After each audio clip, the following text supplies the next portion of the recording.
Bienvenue sur Perspective Essentielle, votre guide pour un mode de vie plus responsable et durable. Aujourd'hui, nous allons plonger dans un sujet crucial, la réduction des déchets et les premiers pas vers une démarche zéro déchet. Qu'il s'agisse de préserver notre planète, de faire des économies ou de vivre de manière plus simple et réfléchie, réduire nos déchets est une action à la portée de tous. Dans cette vidéo, je vais vous présenter des conseils pratiques pour commencer, des astuces pour intégrer ces changements à votre quotidien et les bénéfices que cela peut apporter à vous et à votre environnement.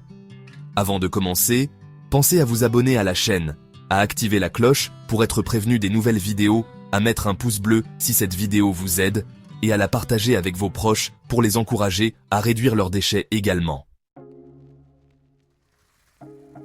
Commençons par comprendre pourquoi il est important de réduire ces déchets. Pour protéger l'environnement, chaque année, des millions de tonnes de déchets finissent dans les océans. Saviez-vous que la majorité des déchets plastiques met des centaines d'années à se décomposer? Ces déchets polluent les sols, les océans et menacent la biodiversité. Réduire vos déchets aide à limiter cet impact. En évitant leur utilisation, vous contribuez directement à préserver la planète. Pour économiser de l'argent, réduire ces déchets implique souvent de consommer moins et mieux. Adopter une démarche zéro déchet peut réduire vos dépenses. Par exemple, opter pour des objets réutilisables au lieu de produits jetables réduit les coûts à long terme. Pour améliorer sa santé, moins de déchets signifie moins de produits transformés ou emballés, ce qui favorise une alimentation plus saine. Moins de déchets signifie aussi moins de désordre dans votre maison et une consommation plus réfléchie. Vous achetez ce dont vous avez vraiment besoin. Passons maintenant aux actions concrètes que vous pouvez mettre en place dès aujourd'hui. Refusez ce dont vous n'avez pas besoin.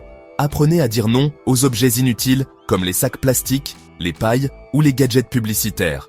Ayez toujours un sac réutilisable en tissu ou en toile sur vous pour refuser les sacs en magasin. Si vous achetez 3 sacs plastiques par semaine, vous pouvez économiser environ 150 sacs par an simplement en utilisant un sac réutilisable. Réduire les emballages, privilégiez le vrac. Faites vos courses dans des magasins qui proposent des produits en vrac, comme pour les céréales, les légumineuses, les épices, etc. et apportez vos propres contenants. Utilisez des bocaux en verre pour stocker vos aliments au lieu de sacs en plastique. Réutilisez autant que possible. Avant de jeter, demandez-vous si l'objet peut avoir une seconde vie. Transformez un vieux t-shirt en chiffon ou un pot de yaourt en pot à crayon. Soyez créatif, surtout si vous avez des enfants. Faites des bricolages. Il existe un tas d'idées et de tutoriels sur Internet. Recyclez correctement. Apprenez à trier vos déchets pour recycler tout ce qui peut l'être. Consultez les règles de tri de votre commune pour savoir quels matériaux sont recyclables. Compostez vos déchets organiques. Les déchets alimentaires représentent jusqu'à 30% de nos déchets ménagers. En compostant, vous réduisez la quantité de déchets envoyés à la décharge et obtenez un excellent engrais pour vos plantes. Compostez vos épluchures de légumes, vos coquilles d'œufs et même le marc de café au fond de votre jardin ou sur votre terrasse. Si vous n'avez ni l'un ni l'autre, il existe des pots de fleurs avec un espace compost intégré. Dites adieu aux bouteilles d'eau en plastique. Investissez dans une gourde réutilisable. En plus d'être pratique, elle réduit les déchets plastiques. Maintenant que vous avez les bases, voyons comment réduire vos déchets dans chaque pièce de votre maison. La liste des sites sera disponible dans la description de cette vidéo. Dans la cuisine, achetez des aliments en vrac, privilégiez les produits frais et évitez les plats surgelés suremballés. Investissez dans des sacs à vrac et des boîtes réutilisables pour vos courses. Utilisez des contenants réutilisables pour conserver vos aliments au lieu de films plastiques. Réutilisez vos bocaux en verre pour y mettre vos confitures, maison, vos soupes, vos pâtes sèches, etc. Optez pour des produits ménagers faits maison, comme du vinaigre blanc ou du bicarbonate de soude. Visitez les sites ecoconso.be et wallowash.be pour des recettes de produits ménagères. Dans la salle de bain, utilisez des cotons lavables. Passez au savon et shampoing solide sur le site 900.care, qui sont souvent vendus sans emballage. Des shampoings en poudre à diluer, allez voir sur ecoverde.be ou pour des cosmétiques en poudre sur washwashcousin.be. Tous ces produits contiennent près de 80% d'eau. En achetant ces produits en poudre, vous ne payerez pas pour de l'eau. Vous ferez des économies en ne payant que pour la solution active. De plus, Ces produits en poudre prennent moins de place lors des transports et donc vous réduisez l'empreinte carbone. Remplacez votre brosse à dents en plastique par une version en bambou. Dans la garde-robe, achetez moins mais mieux. Favorisez les vêtements d'occasion ou les marques éthiques. Mode in Belgium.be propose plusieurs adresses de friperie ou de vêtements de deuxième main, mais aussi Marie-Claire.be ou encore zérocarabistouille.be. Organisez un échange de vêtements avec vos amis pour renouveler votre garde-robe sans dépenser. Vous pourriez aussi donner certains vêtements à la Croix-Rouge ou les petits riens.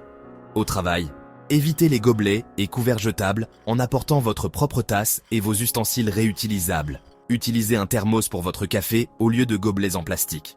Réduisez l'impression de documents et optez pour le numérique autant que possible. Utilisez des stylos rechargeables au lieu de stylos jetables. Passer au zéro déchet peut sembler difficile au début. Voici comment surmonter les obstacles les plus fréquents. Commencez petit. Ne cherchez pas à tout changer d'un coup. Intégrez un geste à la fois et félicitez-vous pour chaque progrès. Soyez indulgent avec vous-même.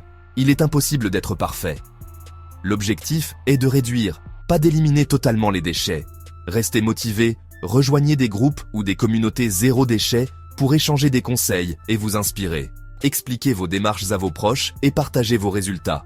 Parfois, vos actions inspireront votre entourage. Prix des alternatives durables. Bien que certains produits réutilisables aient un coût initial plus élevé, ils sont plus économiques à long terme. En fin de compte, le zéro déchet n'est pas seulement une question de réduction. C'est un mode de vie qui peut transformer votre quotidien. Une vie plus simple et organisée. Moins de déchets signifie moins de désordre et une maison plus fonctionnelle. Des économies substantielles. Les familles qui adoptent une démarche zéro déchet rapportent souvent des économies annuelles significatives. Un sentiment de contribution positive. Chaque petit geste compte pour protéger notre planète. Lorsque nous parlons de réduction des déchets, il est essentiel de comprendre l'impact des différents types de déchets sur notre planète. Leur temps de décomposition varie considérablement, et certains restent dans la nature pendant des siècles, voire des millénaires.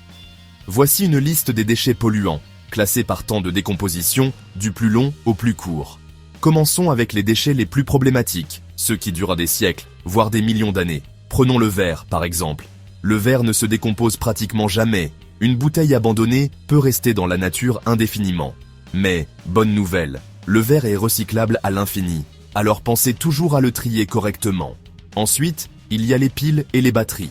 Elles mettent plus de 1000 ans à se décomposer et contiennent des substances très toxiques comme le plomb ou le mercure.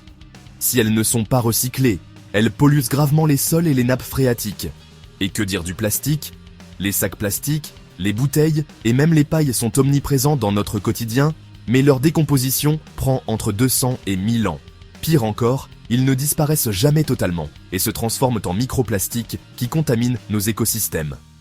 Les canettes en aluminium, bien que recyclables, prennent entre 200 et 500 ans à se décomposer si elles sont jetées dans la nature.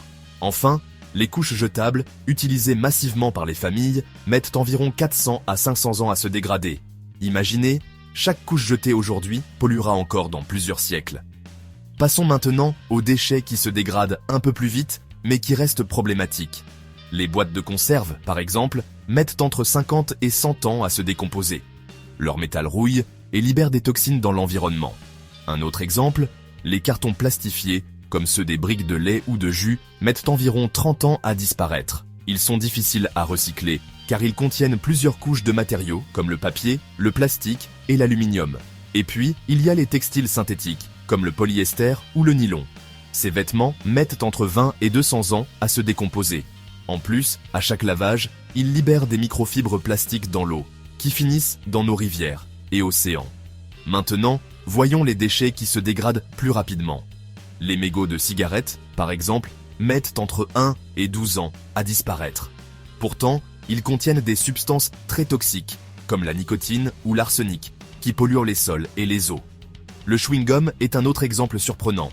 Il met environ 5 ans à se dégrader, car il est fabriqué à partir de polymères plastiques. Enfin, le bois traité ou peint peut sembler naturel, mais il met jusqu'à 13 ans à se décomposer en libérant des produits chimiques dans les sols. Terminons avec les déchets les moins problématiques, les biodégradables. Les mouchoirs en papier ou les serviettes mettent généralement entre 2 et 4 semaines à se décomposer. Cependant, s'ils sont souillés, ils sont souvent difficiles à recycler. Les pelures de fruits, comme celles des agrumes, mettent environ 6 mois à disparaître. Même si elles sont peu polluantes, en grande quantité, elles peuvent perturber certains écosystèmes. Enfin, le papier et les cartons non plastifiés se dégradent en 2 à 6 semaines. Leur impact est faible, mais les recycler permet de réduire encore plus notre consommation de ressources naturelles. Cette liste montre clairement l'importance de réduire nos déchets, mais aussi de recycler autant que possible les matériaux polluants comme le plastique, le verre ou les piles. Chaque geste compte pour limiter leur présence dans notre environnement et préserver notre planète pour les générations futures. Réduire ses déchets et débuter le zéro déchet, c'est avant tout un acte de responsabilité et de bienveillance envers soi-même et la planète. En adoptant ces petits gestes, vous contribuez à un changement positif qui bénéficie à tous. Si cette vidéo vous a inspiré, abonnez-vous à Perspectives Essentielles, laissez un pouce bleu, partagez cette vidéo avec vos proches et activez la cloche pour ne manquer aucune de nos prochaines vidéos. En commentaire, dites-moi quel geste zéro déchet vous avez déjà adopté ou lequel vous souhaitez essayer en premier. Merci d'avoir regardé et à bientôt pour une nouvelle vidéo.